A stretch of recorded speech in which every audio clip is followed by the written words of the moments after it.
So today we're going to be talking about my C5 Corvette, and more specifically, the camshaft that we recently put inside of this car.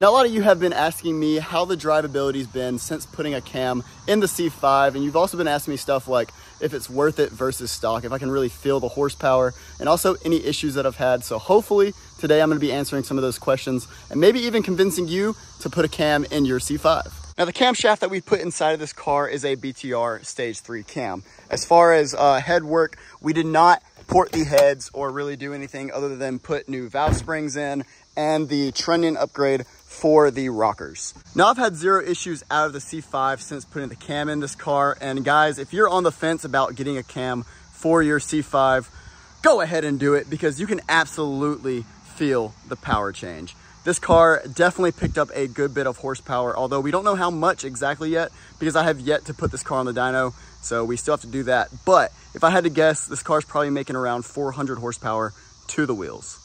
And making a little bit of extra power is great and all, but let's be real, guys. A lot of us are going to be getting a cam just for the sound, and man, does it sound awesome.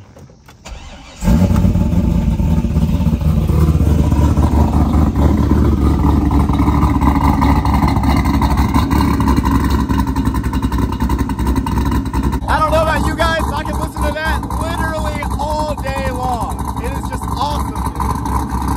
Woo. Wow.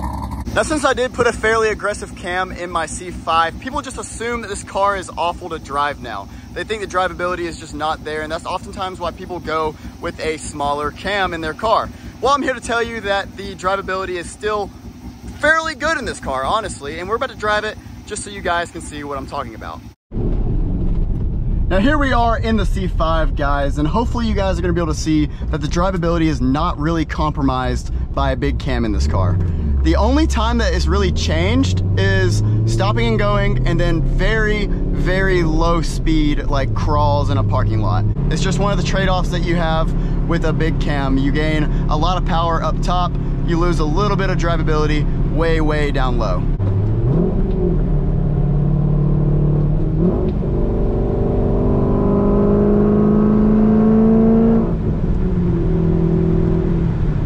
I'm gonna see if I can replicate right here, because if you're really low RPM, kind of hesitation back and forth, but it's really not that bad.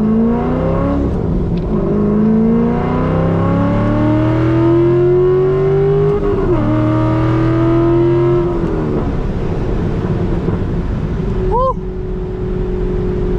Oh my gosh. Yeah, that feels good. That feels real good.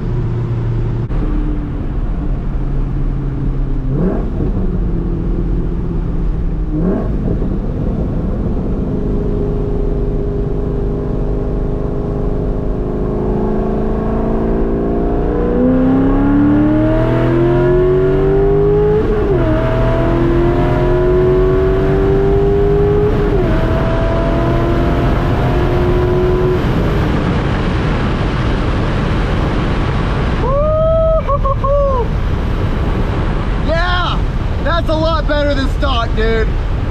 Oh, that's insane.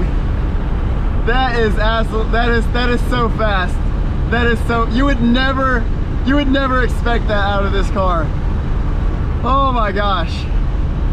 If that doesn't sell you on getting a cam for your car, I don't know what will, guys. I don't know what will. Oh yeah, might as well, while we're here, show you guys what my gas mileage is looking like. Where is it? Fuel.